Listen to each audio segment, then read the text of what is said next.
Magandang gabi. Ang ating pag-usapan sa ngayon ay medyo nakakabahala kaya ako ay nagpa-vlog. Pero bago ang lahat, magmusika muna tayo.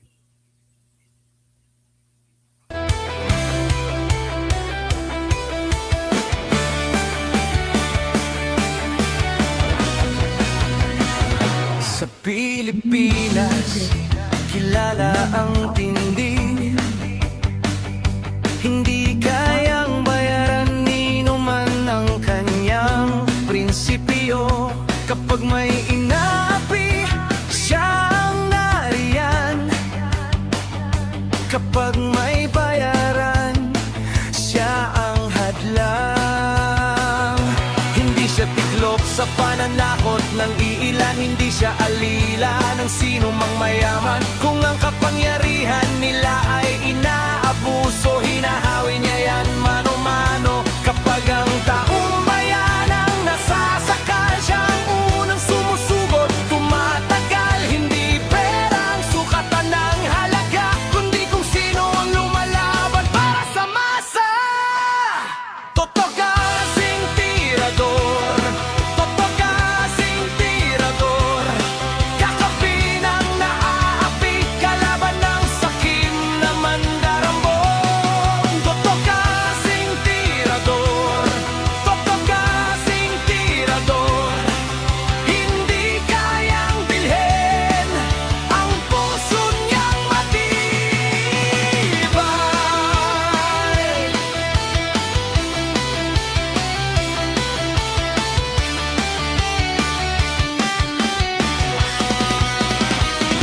Mga magnanakaw sa pondo ng bayan, nanginginig kapag siya ang nandyan.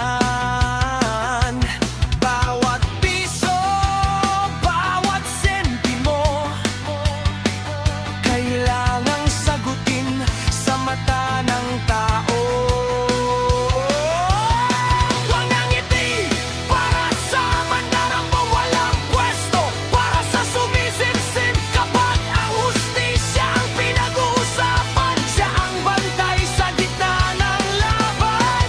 Kung may nilulunod ang kasinungalingan, siya ang boses na hindi tatahimik. Sa bawat galaw ng mapagsamantala, may salubong na paninindigan niya. Totoo kasing tirador, totoo kasing tirador. Kakampi ng naaapi, kalaban ng sakit na buwaya. Totoo kasing tirador, totoo kasing tirador. Hindi kayang bilhin ang puso niyang matibay. Hindi lahat ng malakas ay tama, hindi lahat ng tahimik ay duwag. Kapag ang bayan ang pinagkakaitan, siya ang unang humaharap. Totoo kasing tirador, totoo kasing tirador. Kakampi ng naaapi, kalaban ng sakit na buwaya. Totoo kasing tirador, totoo kasing tirador. Sa taong bayan nakatayo, hanggang dulo ang paninindigan.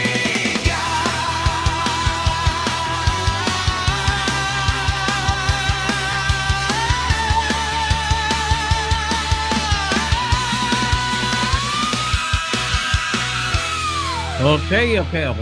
So, ano naman, kasunod nating musika ay tungkol kay Sarah. Siya ang topic natin ngayon. Sara, Sara, wala nang iba.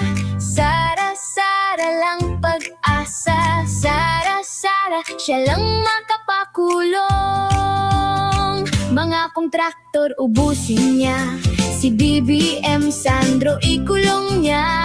Si Tamba Zaldi ikulong niya. Tapang at malasakit ibalik, para bayan ay manahimik. Durugin ang sindikato, sa korte, sa DPUA, sa DS Void, sa PhilHealth. Okay, magandang gabi mga kaibigan. Ang ating pong pag-usapan sa ngayon ay walang iba kundi ang impeachment ni Sara at ayon kay Maharlika, tapos na daw ang laban. Magandang gabi, Neighbor Rabim, Romel Bengson. Tapos na daw ang laban. At planado na pala nito ng araw. Gagawa ng paraan si Lisa Marcos para makonvict si Sara Duterte.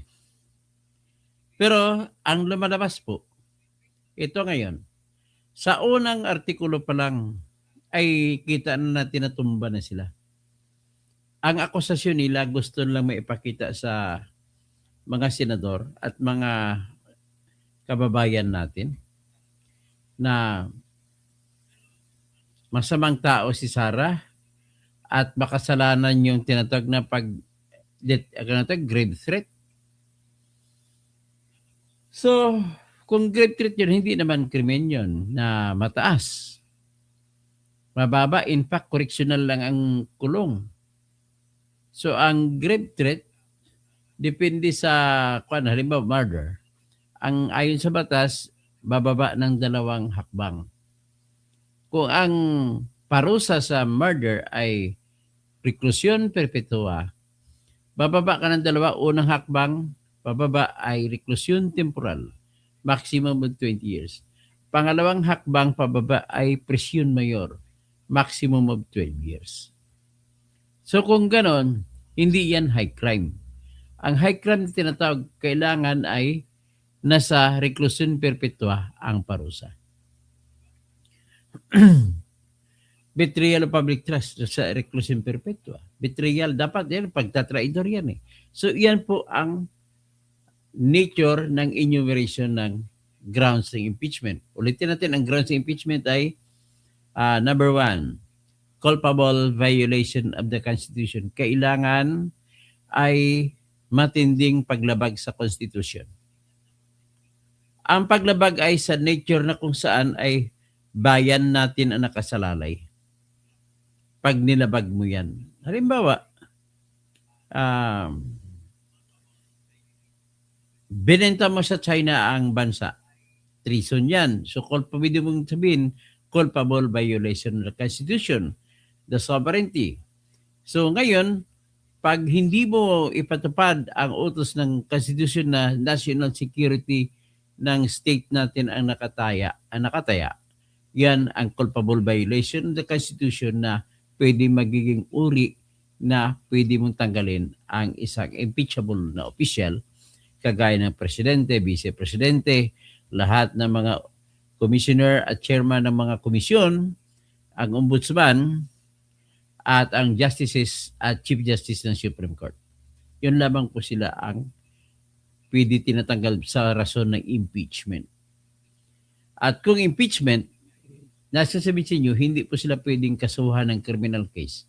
Dahil ang criminal case ay may kasamang parusa na pagtanggal sa pwesto na hindi rin siya pwede manungkulan sa pwesto.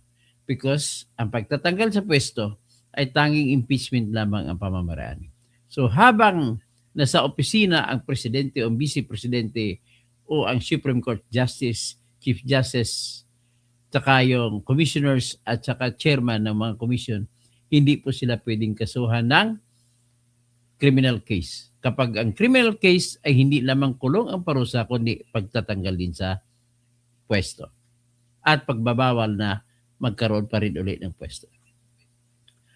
So, kasunod ay betrayal of public trust. Ang bigat na dapat ng betrayal of public trust na ito po ay pagtatraidor, halos pagtatraidor na si Inang Bayan. Magandang gabi, Nene Balmoria, kamag-anak. Nandiyan ka sa Puerto Princesa. Magandang gabi, Ben Reclamador. So, yung pangatlong uri po ng ground o dahilan para ma-impeach ang isang impeachable officer ay tinatawag na treason, pagtatraidor si Inang Bayan. So matitindi ang mga krimen. Pagkasunod ay bribery, kailangan yung bribery na malaki, hindi yung maliitan. Kailangan malakihan yan. So depende sa judgment ng mga senators, kailangan matindi talaga na ang parusa ng level ng bribery ay dapat umaabot siya kung pwede lang nasa tinatawag na reclusion perpetua ang parusa. Sunod, other high crimes. Panglima, other high crimes. Ano bang ibang high crimes? Yun yung mga matitigas, yung ang parusa ay nasa reclusion perpetua. So, ang tanong, yung grave threat ba na unang kinaso, unang artikulo na pinresenta nila ay high crime ba? Kung i-considera nila na ang akusasyon nila ay high crime, ay hindi magiging high crime yun.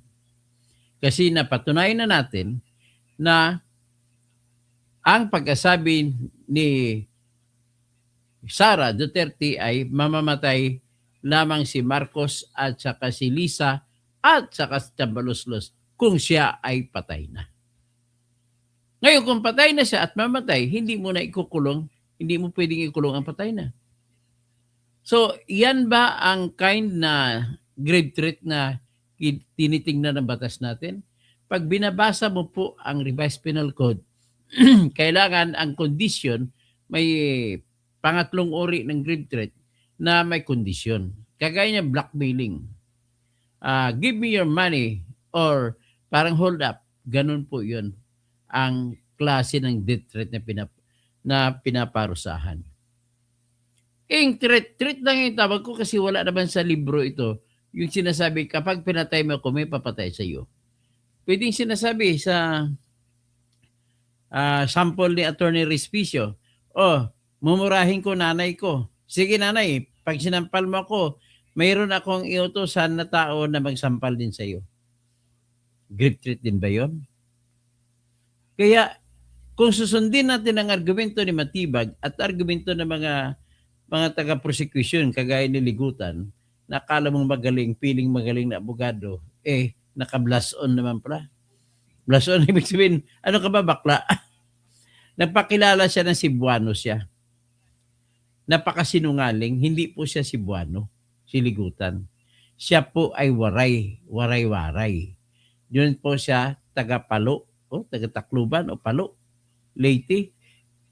Ibig sabihin po, kinausap siya ni Romualdez. At saka isang testigo na taga-Tacloban din, waray-waray din, si Attorney Jeremy Lutok.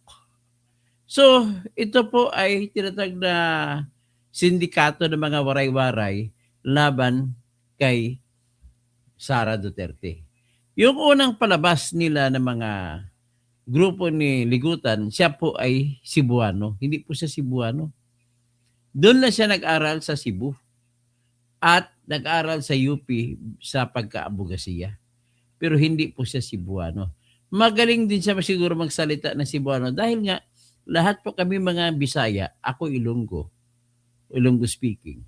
Si Ligutan ay Waray speaking. Marunong din po kami magsalita ng salitang Cebuano. Ganun po yun. So, pero nagsisinungaling po si Ligutan at sinabi niya na siya ay Cebuano, hindi po siya Cebuano. Siya po ay waray-waray. So, siya ay kaklase din ni June Asidre na party list congressman ng Tingog Party List.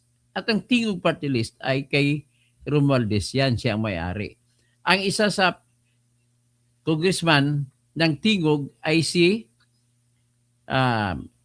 Yeda Romualdez na asawa ni Martin Romualdez.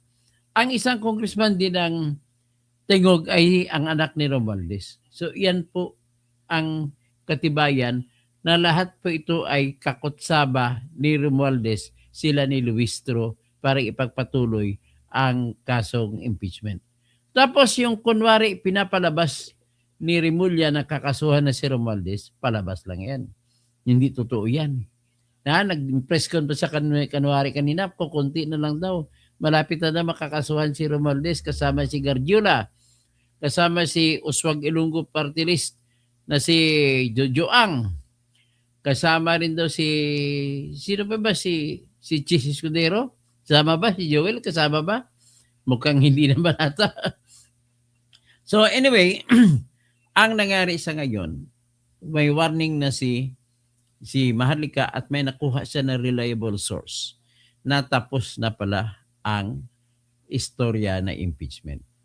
Matatalo si Sara Duterte dito.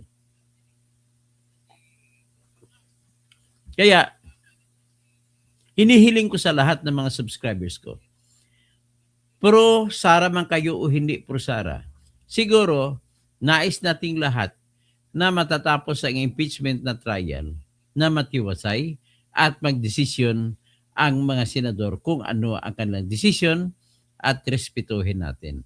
Kung tanggal si Sara sa kanilang desisyon, okay lang. Kung hindi tanggal, okay lang. Pero meron daw, may istorya na lumabas na gagawa ng paraan si Lisa Marcos at nagpalabas na po ng kwarta, down payment, para ibigay sa kung sino dapat bigyan. Sino bang dapat bigyan? Di mga senador. Para makonvict. Ang problema po nila kasi 16 ang hinahabol na senador para i-convict si Sara. Pag makonvict po, ladies and gentlemen, regardless na ito kung may ebidensya o wala. Bakit po? Kasi po, sinasabi nila, political decision naman ito. Pwedeng mamimili ang isang tao dahil sa politika, sa rason ng politika, ay ideklara niya na guilty si Sara. Pero daw po kayo, ang political decision po sa impeachment trial ay pumapasok lamang po pag matapos mo na makonsidera ang legal na ebidensya. In other words, Ben Recamador, si Romel Bengson, papresentahin mo na ng ebidensya. Titingnan ng ebidensya. Ngayon, pag tiningnan mo sa ebidensya na guilty o hindi, kung decision mo, halimbawa, ikaw senador, mukhang guilty si Sara. Saka na papasok ang desisyon ng politika. So, pero kailangan alamin mo muna kung ang bigat na ebidensya ay mabigat. Tapos diyan ka magrarason kung despite the mabigat ang ebidensya, gusto mo pa rin siyang i-convict. So, it takes your political decision. So, ibig sabihin po, ang proseso pag-apply ng political decision, kung ako tanungin nyo, ay sa huli na. Pag matapos nyo na himay-himay ng mga ebidensya. Okay? So, pero hindi daw ganun ang mangyayari. Naglabas na po ng pera si Madam Lisa Araneta Marcos. So, kung ganun, 16 ang kailangan na boto. Sa ngayon po, 13 sila. O, 13 ha, without batting an eyelash. O, si Win Gatchalian, bibigyan daw ng pera yan.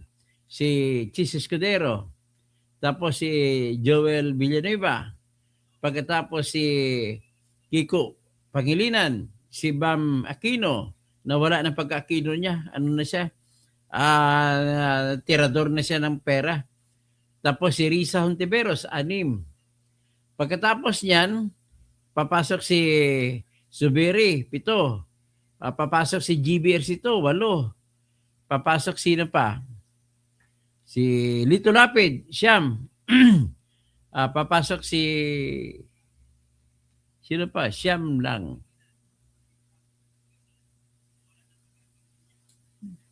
Si Bongo number 1, si Bato, si Erwin, si Kiko, si Bongo, si Bam, si Bato, sunod si Erwin. Erwin Tolpo, 10 na.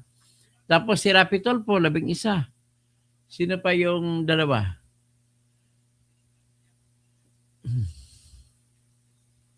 Wala ako nakita na hindi ko maisip yung dalawa. Anyway, 13 lang sila. So sa 13 nila, nakikita natin po ang hirap na may aalis pa sa natira. Sa natira na 11. Wala pa si Bato. Wala pa si Jinggoy. Wala pa si Marcoleta. O sino pang na si Robin Padilla. Hindi naman bibigay si Robin Padilla. Si Alan Peter Cayetano, lalong hindi. Si Pia Cayetano, hindi. So si Mark Villar, hindi. Si Camille Villar, hindi. Si Amy Marcos, hindi. O, sino pang isa?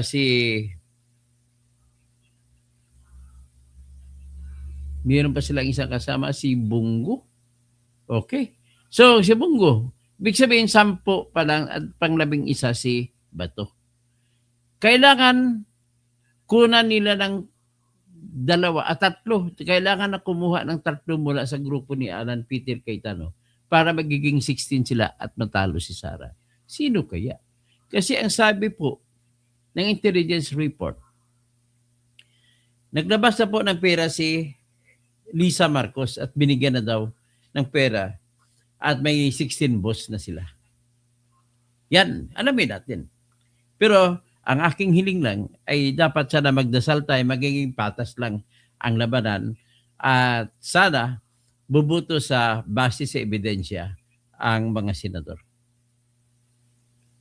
At kung ebidensya pag-usapan, sa Article 1 talo na po sila.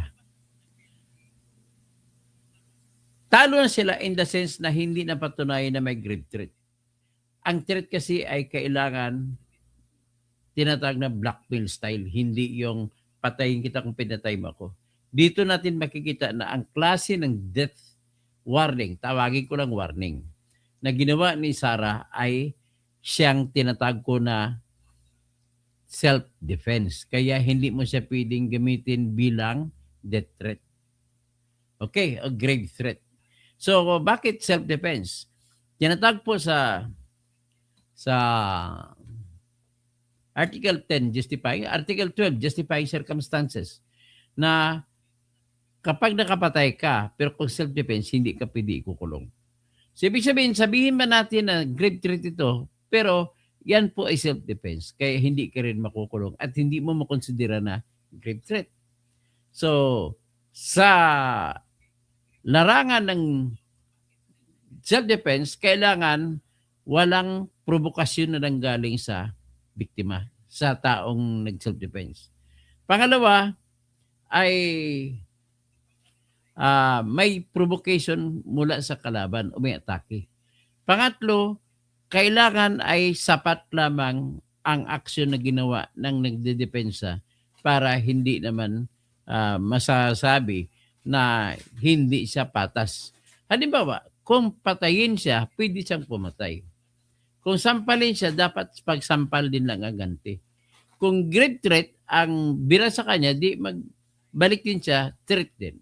So, dahil po yun ay perfecto na self-defense, hindi po pwede maparusahan. Kaya sa usapin po sa grave threat ay talo na sila. So ngayon, ang kasunod nila ay confidential information, confidential fund. Well, without looking at that, ay sigurado po ako na wala silang ebidensya na magpapatunay na kinuha ni Sara ang pera. Ang ebidensya lamang po nila, meron silang audit. Hindi naman ibig sabihin kung nakulang ang audit, may resibo, hindi kinilala ang resibo, hindi ibig sabihin na binulsa ni Sara. Kasi kailangan mo talaga ng ebidensya na direkta nagsasabi, may testigo nakakita na binulsa ni Sara ang pera. At yung testigo nila na si Ramil Madriaga ay hindi rin magagamit ang testigo nila laban kay Sara sapagkat sa sinabi ni Ramil Madriaga, siya po ay dineliver niya ang pera kay Mayor ng Laguna. Dineliver kay Ryan Kilala sa Ombudsman. Dineliver kay Attorney Raymond Monsayak dineliver sa Quezon City. Sa comedy bar ni Attorney Edward Chico. Tapos dineliver din daw doon sa Santiago family doon sa Jordan Plains Subdivision. So in other words, wala pong ebidensya na nagnakaw si Sara. Pagkatapos, ano ba kasunod na akusasyon? Ang kasunod na akusasyon po ay yung nagkamal ng salapi si Sara. So ngayon, paano natin sasabihin na nagkamal ng salapi si Sara kasi wala naman silang maipakitang ebidensya pa, kundi ito lamang pong ebidensya nila. Number 1 ay yung SALN. Hindi daw maipaliwanag na mula ng 2007 ay nagkaroon siya ng 7 million na pera na neto na pera niya. Pagkatapos 2025 o 24, naging 88 million na. So kung ibawas mong 88 million, bawasan mo na 7 million, that is 81 million. So ang tanong nila ngayon, sabi nila, nagkamal ng salapi si Sara mula nung siya 2007 naging vice mayor hanggang 2024 na vice president na siya. So 81 million. Tapos sinuri nila magkano ang lahat ng sweldo na nakuha ni Sara ay 30 million. Mula na pagka-vice mayor siya hanggang pagka-vice presidente siya ngayon. So minus 30 million, so may 51 million pa daw na hindi may papaliwanag si Sara. Pero sinumite nila, nakakuha sila ng lahat ng mga tinatag na Securities and Exchange Commission na records sa mga kumpanya ni Sara. Ang number 1 niya na kumpanya doon ay yung Metro Chow na nagbebenta ng mga siumay sa loob ng Davao City. So, mga cart. Tapos nakikita sa kanilang audited financial report na sinumite sa Securities and Exchange Commission, umabot po at the average of 30 million a year ang kanilang benta. So, pwede rin po mangyari kung ako po ang may-ari ng kumpanya, sisweldohan ko ang sarili ko. Kung 30 million ang income, sisweldohan ko sarili ko ng, sabihin ko, kalahating milyon kada buwan. So, 12 buwan, 6 million na kada taon ang kinikita ko. As sweldo lang. Tapos, ang matitira ay doon ka lang magbabayad ng buwis. So, ibig sabihin, pwede po mangyari, kapag ikaw ang may-ari ng kumpanya, pwede mong sabihin ay gumawa ka lang ng tinatawag na sweldo mo para sa sarili mo, yun lamang kikitain mo kahit wala nang kita ang kumpanya. Ganun po ang taktika talaga ng mga may-ari ng kumpanya. Next, ano pang ibang ebidensya nila? So, ibig sabihin natin na kalahating milyon sa loob ng 15 years. So, that is 7.5 million. So, 51 million minus 7.5, kahit 8 na. So, 51 minus 8, that is 43. So, may 43 million pa dapat. Marami pa sa ibang kumpanya na pwede may pasok. Ang malaking kita na isa dyan na kumpanya, yung law firm nila na mag-asawa. Kahit sabihin mo kada taon, pwedeng kumita yan ng 5 million. So, times 10, 50 million na rin kagad. So, ibig sabihin po, hindi ko sinasabi na yun na nga mismo, pero mahirap, hindi pwede maipaliwanag na may nakuha na likom kasi na pondo na 50 million mahigit na hindi may paliwanag. Sa kinikwento ko palang napaliwanag na nga, nanggagaling nga mismo sa ebidensya nila. In other words po, hanggang sa ngayon, wala pa rin pong naidetermina na pera kung magkano ba talaga ang nakamal ni Sara na hindi man lamang na ipapaliwanag. Yan ang pinaka-problema ng prosecution. Paano lang patunayan yan? So, ngayon, kaya nagkukumahog sila na kailangan ilabas daw ang BIR records, buksan. Ang ilalabas daw ang tinatawag na AMLAC records, buksan. So, ang ipapasumon daw, ang pasampina daw ang bank accounts. Okay? Ladies and gentlemen, kung ipapalabas ba, kailan ba dapat pwede ipalabas ang AMLAC record? Nakita na natin, actually, pinalabas na, bakit hingin pa nila ulit? Ibig po sabihin, pagkikilala lamang niyan nila ni Luistro na mali pala ginawa nila, hindi nila magagamit na ebidensya ang AMLAC kasi pinatag na bawal. So ngayon, isa lang po ang pwedeng dahilan para mabuksan mo yung AMLAC. Ay kung ito po ay sa Court of Appeals. May kaso sa Court of Appeals. Kailangan po may kaso na money laundering na naglalaban ng pera. So tanong, may kaso bang money laundering si Sara?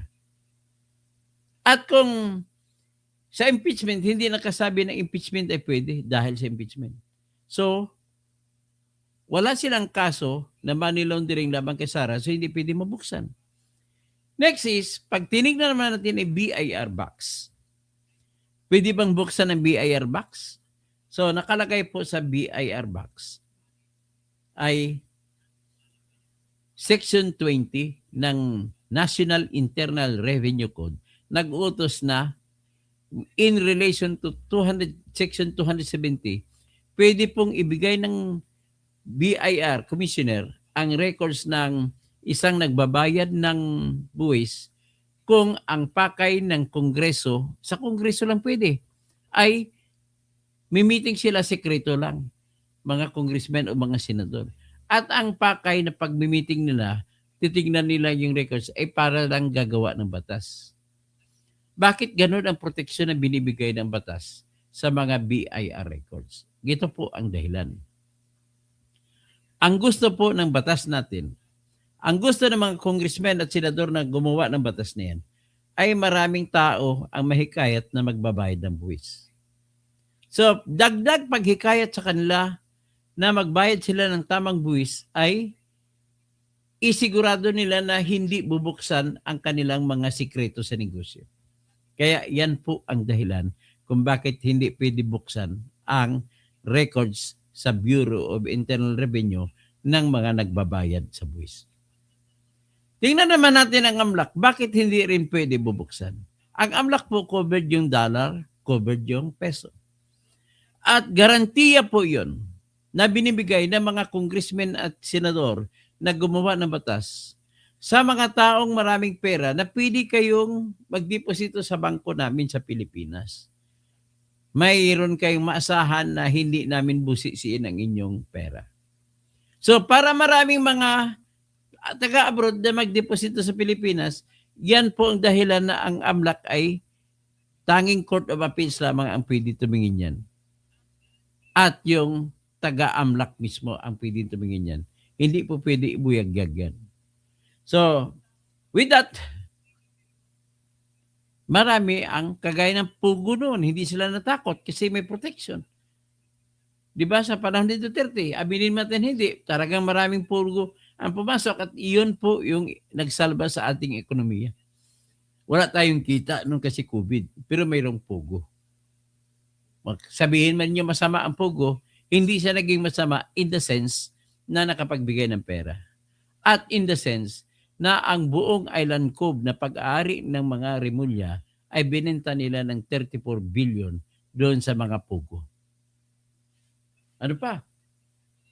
Ngayon, titingnan naman natin ang mayroon daw exception to the rule sa NIRC or National Internal Revenue Code na nagsasabi ang pwede lamang makapagpabukas sa tax records ay ang utos ng presidente base sa rekomendasyon ng Commissioner ng Internal Revenue. At ginawa daw nila yun sa panahon ni Corona nung Sinoynoy ang presidente. Ang problema na si Corona, hindi nila kinontra yun. Ngayon, ito naman po. Ang pakay po ng pag-utos ng presidente sa pagbukas po ng record sa tax ay hindi kasama ang impeachment. Ang pakay lang po niyan ay para tingnan kung may tax evasion or tax violation ang taxpayer. Saka pa lamang pwede buksan. Pero hindi pinasinasabi na talagang ibuyag-yag. Kundi yan lamang in relation to the tax laws. Hindi pwede kasama ang impeachment yan. So pupunta tayo sa bank accounts. Sa Republic Act 1405. Mga bangko ni Sara. So pwede pa buksan yan. So kung ako naman ang abogado ni Sara, simple lang.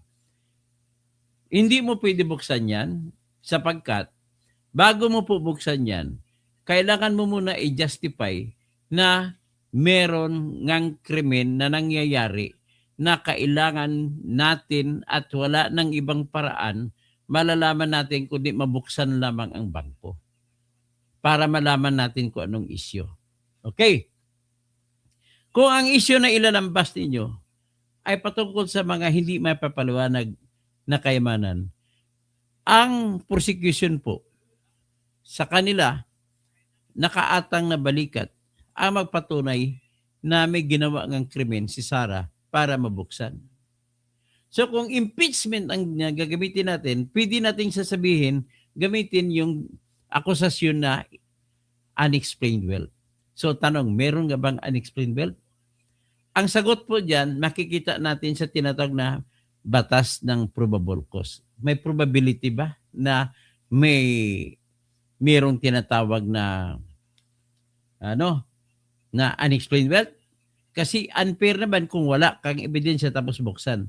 Ang pagpabukas po, hindi po yan na sweeping na generalization.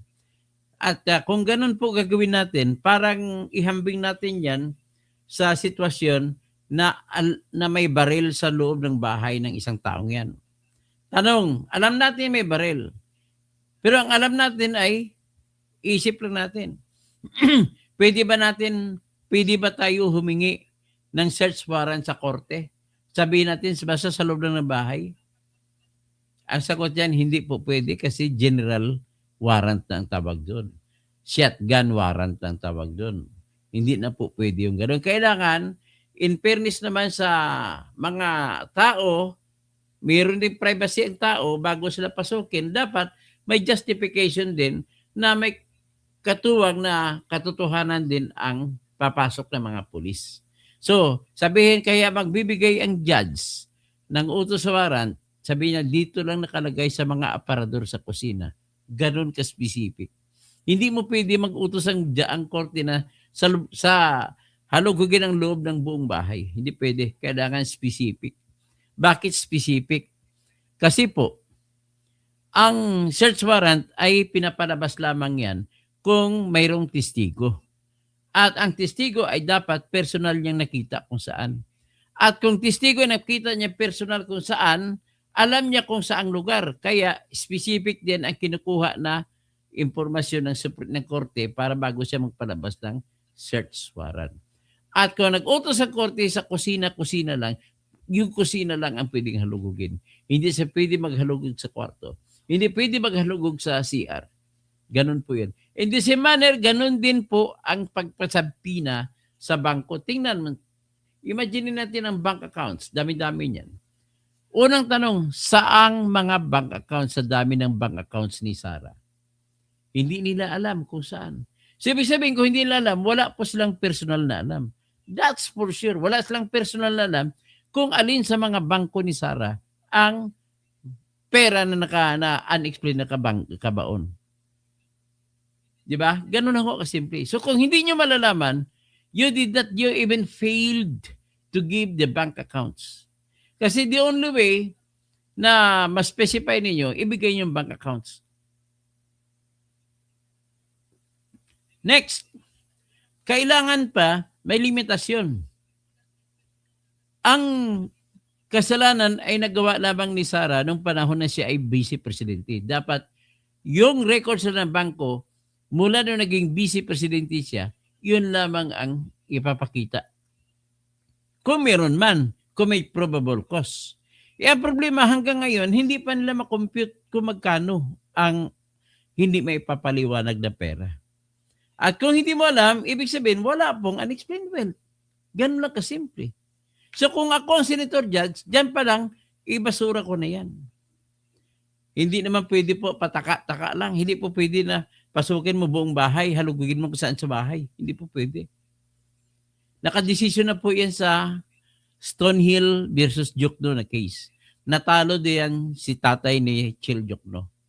Na pinahukay niya lahat ng mga opisina ni Harry Stonehill at bahay ni Harry Stonehill at kinuha mga dokumento. Sabi ng Korte Suprema na dinesisyonan ni Justice Roberto Concepcion at isang in-bank, marami mga justice ng decision, hindi po pwede at doon po naisilang ang tinatawag na fruits of the poisonous tree at ang fishing expedition.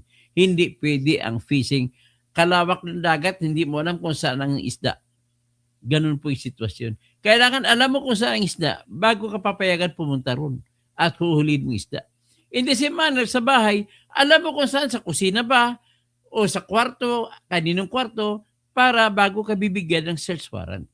In the same here, ang search warrant, walang pinag-iba sa sabpina. So, ang objective lamang ng sabpina ng bangko ay titingnan kung may pumasok na pera na sinasabi at alam ng umakusa na ito yung perang pumasok. Dapat, i-compare na, i-check na lang namin sa bank accounts niya. Kung marami sa bank accounts, hindi po pwede. Kailangan i-specify ninyo. Ngayon, pwede nyo sabihin na hinati-hati sa 5. ang pera at binihulog sa 5 bank account. Yan ay kung may personal kang alam. Ngayon, pag may personal kang alam, alamin pa kung paano mo nakuha ang alam mo. Kasi kung illegal ang pagkakuha mo ng alam mo, hindi po yan kilalanin na magiging justification para magpalabas ng sabpina. Kagaya ni iniisip nyo kay Trillanes. Sinabi ni Trillanes na binigay sa kanya ng isang taong nagngangalan na Joseph de Mesa. At saka si Joseph de Mesa daw, kinuha din niya sa bank teller. E di illegal. Kasi sa ilalim po ng batas, Republic Act 1405, kahit sinong empleyado ng bangko ay hindi pwede magpalabas ng bank account ng kahit sinong depositor nila. At kung illegal na kuha, hindi po yan pwede maging basihan para ipalabas, isumpina ang bank accounts. So with that, grabe na ang ebidensya pabor kay Sara, pero gagawin ng paraan ni Lisa Marcos na matatalo at binigyan daw niya ng pera yung mga senador. Bago yan, may isa pa kong itatakel. Yung Maisog Rally na nagsalita, yan, freedom of expression yun. Political speech yun. Katatapos lang ng decision ng Supreme Court. Inabsuelto ng Supreme Court si Richard Hidarian, si Percy Sindanya, at saka si Larry Gadon. Inabsuelto ng Supreme Court sa kanilang pagbumura sa judge.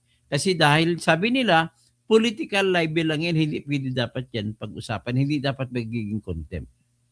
So in the same manner, na hindi pwede magiging contempt yung rally ni Sara. At saka yung press ko niya na naginip ako, nagugurgurin ko si BBM, cut the head of BBM.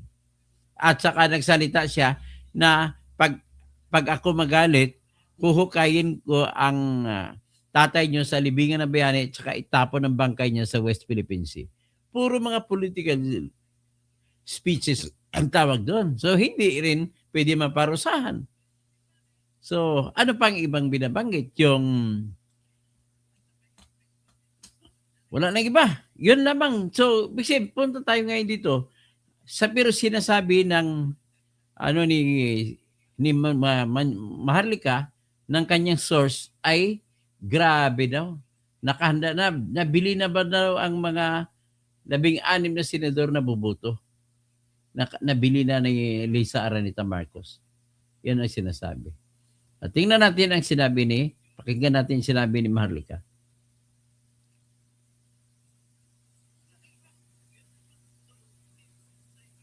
Ito po si Maharlika.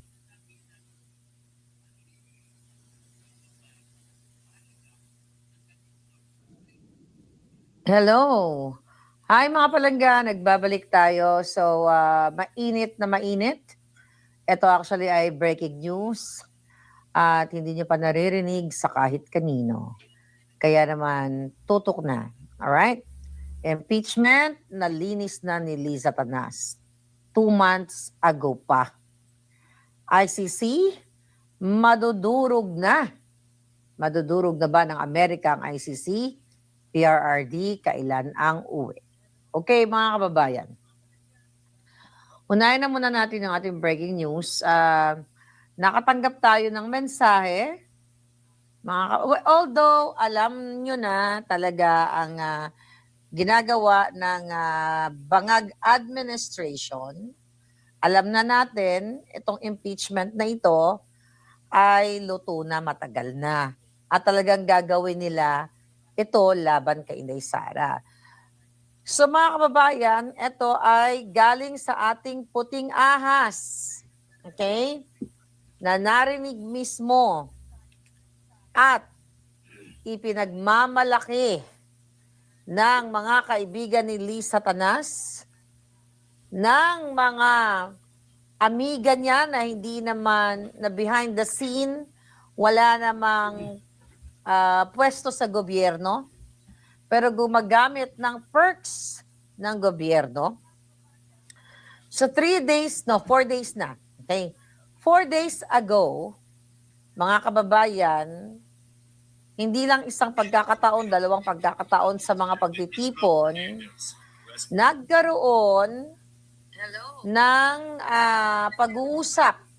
okay, sa isang, sa isang senaryo na yon, ayon sa ating informante, right, syempre natin pwede pangalanan, baka gurgurin ni Lisa Tanas, right, okay, ang sabi dito, dahil lang, mga palangga, alright, merong supplier kasi yan si Lisa Tanas ng ng pulburon. Actually, na-meet ko yan. Right? Gaylash siya. Okay? Gaylash siya na laging nasa likod ni Lisa Tanas. Actually, na-meet ko siya sa inauguration. Okay? Sa pagtitipong yaon, mga kababayan, napag-usapan nila yung about sa impeachment ni Lisa Tanas. It just so happened na itong nagsusupply ng pulburon kay Bangag at kay Lisa Tanas, meron tayong kasama nila na Joting Jahas. So pinag-uusapan nila yung impeachment na ang sinasabi dito, na tungkol sa ano na kaya mangyayari sa impeachment, uy, napanood nyo ba? Ganyan. Nasubaybayan nyo ba? So, ganun yung flow ng conversation. Right? At ang sinasabi nito ng backlash na ito, very close kay Lisa Tanas, nakikinabang sa pera ng bayan, nag-e-enjoy, nakikinabang sa perks, kahit saan sila pumunta na bansa, mga kababayan, mapa Europa, mapa Amerika, mapa Asia, ay ginagamit nila ang diplomatic benefits of whatever na makukuha nila sa mga iba't ibang embahada. Ano yung ginagawa nila? VIP treatment. Okay? At itong backlash na ito, okay, ano to Ibig sabihin, kung ginagamit pala ni Lisa Marcos, bumibiyahe sila ni BBM sa abroad. Kapag ginagamit nila ang kanilang diplomatic benefits, ang ibig sabihin niyan, JJ, meron kang dalawang passport na hawak. Ang isang passport na hawak mo, tinatawag yung diplomatic passport. Kapag ang passport na diplomatic ang hawak mo, lahat ng bag mo ay hindi pwede buksan. So kung may dala kang heroin o cocaine, hindi pwede buksan. Ganun pa kaya sigurong ibig sabihin ni Maharlika. Mga kaibigan nito, mga trying hard, na mga artistahan, or basta mga celebrity ang Alam mo naman si Lisa Tanas, di ba? Nagpapaka-celebrity yung Corinot na yan. But ganun pa man, etong backlash na ito, very, very close kay Tanas na na-meet ko no inauguration, sinasabi niya, okay, na hindi ito verbatim pero ito yung konteksto. Don't worry about the impeachment because Liza fights to win. And Sara will surely be impeached. Ito, binabasa ko. Iniingatan ko lang tong mahaba yung mensahe kasi baka mapatay nila ito, magorgor nila. Okay? Ang sabi ni Backlash na nagsusupply ng pulburon kay Bangag, right? Nalinis na ni Lisa yan. Wala nang mag-aalsa. Dahil nakulong na nga yung tatay niya. Walang nangyari. So proud daw sila dahil naayos na ni Lisa Tanas, nabayaran na ang lahat na bayaran, nabigyan na ng maleta, kaya etong napapanood natin na impeachment, scripted na lang yan. Hindi ako nagkamali, di ba? Ako yun yung assessment ko. Ganon din naman yung assessment nyo. Hindi naman ako bukod tangi, di ba? Na ako lang ang nag-assess. Kaya wala na pong kwenta yan. Narinig mismo ng ating puting ahas na ang sinabi, nalinis na ni Lisa yan. May iba pa bang Lisa Tanas? Alright? Then, Okay. Si Lisa Tanas ang Wala may akong baso na control paligid. ng lahat. Siya naman talaga eh. Di ba sinabi ko naman sa inyo yon? Alright. So, kunwari na lang yung investigation. So, ibig Pero- sabihin, naniniwala din ako kay Maharlika dyan kasi ilang beses ko na po nasubukan si Maharlika na totoo yung kanyang mga nakuhang impormasyon. Kaya binagi ko sa inyo. Ngayon, na-validate ko yan dito naman po sa sinasabi naman po ni Lito Banayo. Tingnan natin si Lito Banayo kung ano sinasabi niya tungkol sa impeachment. Ganon din, sabi niya matagal na pinaplano yan, 2 years ago pa. Kaya siguraduhin na mananalo sila.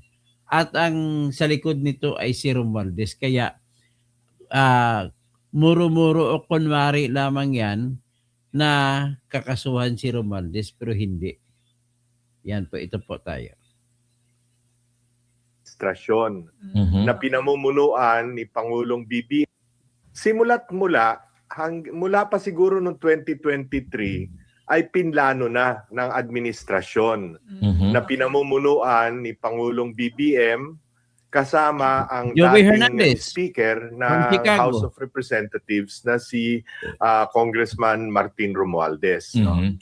Kasi pag pinagtahi-tahi mo yung lahat ng kanilang ginawa, Mhm.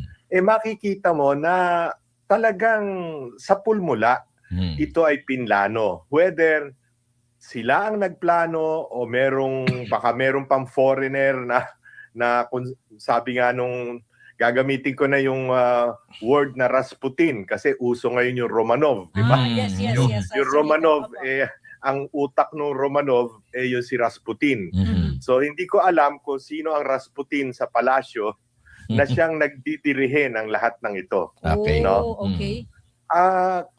Kasi para bang pareho nung dalawang testigo na galing sa NBI, Mhm. pwede ba magkamali sa spelling? Mhm. Pwede ba magkamali sa date, sa mga petsa? Mhm. Pwede bang magkamali Paano na yung sabihin natin Department kung of sabi, mali Education pa siya? gagawin mong Department of Justice? Mhm. Kung talagang inimbestigahan mo. Apo. Pwede bang hindi mo konsultahin ang PNP, ang National Security Council, ang ISAP ng AFP, Mhm. kung Tama totoo ka, may high level banta of sa buhay ng conspiracy. Pangulo ng Pilipinas o talagang sa pulmula, meron ka ng gustong o desired conclusion, Mhm. no? At lalagyan mo na lamang ng laman yung conclusion na yon, no? Mhm. Kaya pinagtahi-tahi mo yung mga nangyari, yung base dun sa video na kinuha nyo lamang sa secondary source, no? Mhm. At hindi sa primary source. Mhm. Parang pinagtahi-tahi nyo ngayon to para palabasin na grave threat at inciting to the sedition Mhm. yung bugso ng damdamin ni Vice President Inday Sara dahil nakita niya yung sobrang pang-aapi sa Mhm. kanyang mga tauhan. Mhm. no? Mhm. So yun, and if you notice nga, pati sa Quadcom, pati si Pangulong Duterte, di ba? Kung ano-anong mga ginawa nilang disrespect sa isang dating Pangulo ng Pilipinas, no?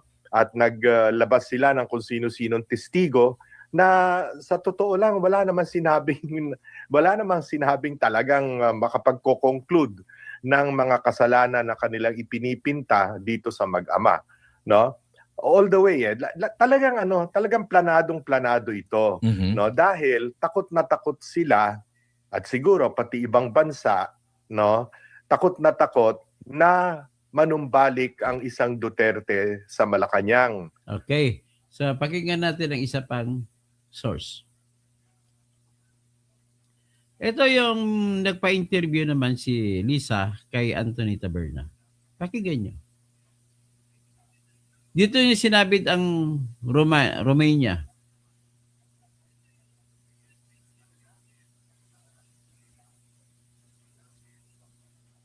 Sa palagay mo ba, hindi ko kaya gawin yan? Ay, Diyos ko, tawagin mo lang yung Romania. Kaya ka, Tawagin lang Romania. itastos Bisto siya. Sa palagay mo ba, hindi ko kaya gawin yan? Ay, Diyos ko, tawagin mo lang yung Romania. Kaya ka, itastos Yan ang Romanov. Sa So ngayon, tingnan natin dito sa isa pang video.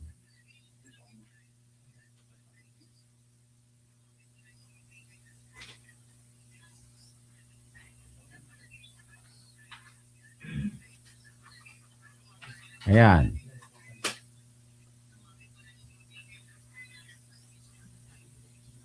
If you're the president of the Philippines and I'm the Pierce lady, Pierce, sa palagay mo ba hindi ko kaya gawin yan?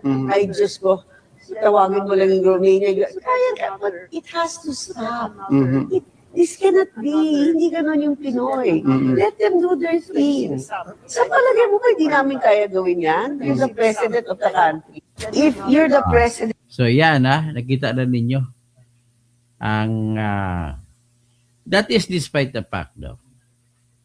Ito po is kabila ng katotohanan na lalo nilang dinidiin si Sara Duterte ay napakataas naman ng trust rating ng tao na binigay kay Sara Duterte. Tingnan yung huling-huling survey sa SWS. Ito po.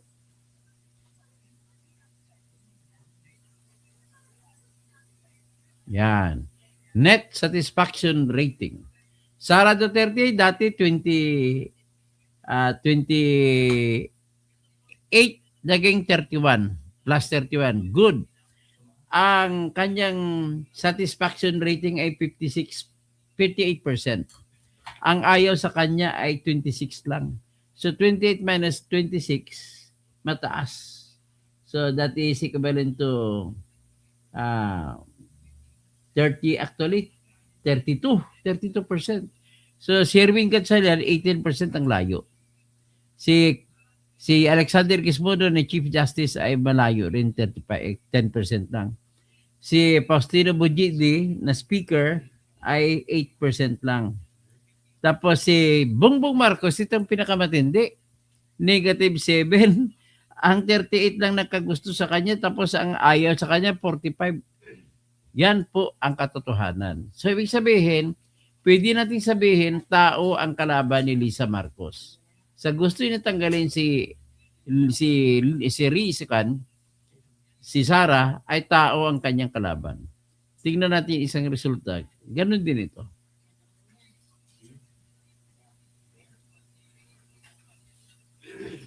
Ayan. Yan malaki-laki. Noong March 2026, negative 15 ang kay Bongbong. Ngayong bago, June, negative 7. Umangat ang kunti dahil namigay ng ayuda. Mamigay naman ulit ng ayuda, 12 mil. Sa ilang milyon mga mahirap na tao. Tanggapin nyo. Total, pera ng bayan yan. Hindi yan pera ni Marcos, pera ng bayan yan. Tapos, ang kay Sara naman, nung March, negative plus 29 lang siya. Tapos sa June 31. Okay? So yan po ang akin lang ang hinihiling sa inyo. Mapaantay o mga pro-Sara man kayo, ipagdasal natin na matatapos na matiwasay ang impeachment na nakabase sa boto ng tama. Hindi natin dapat papahayaan na maggagawa ng magic si Lisa Marcos. Ganun po ang ating pag-isipan dito. So, with that, ay magpapaalam na muna ako mga sandali. BCB, hinihilot na yan ng result ni Bangag. So, Graceline, basta kahit ko hindi po ako bangag. Yan ang po ang aking ano. Hindi ako bangag.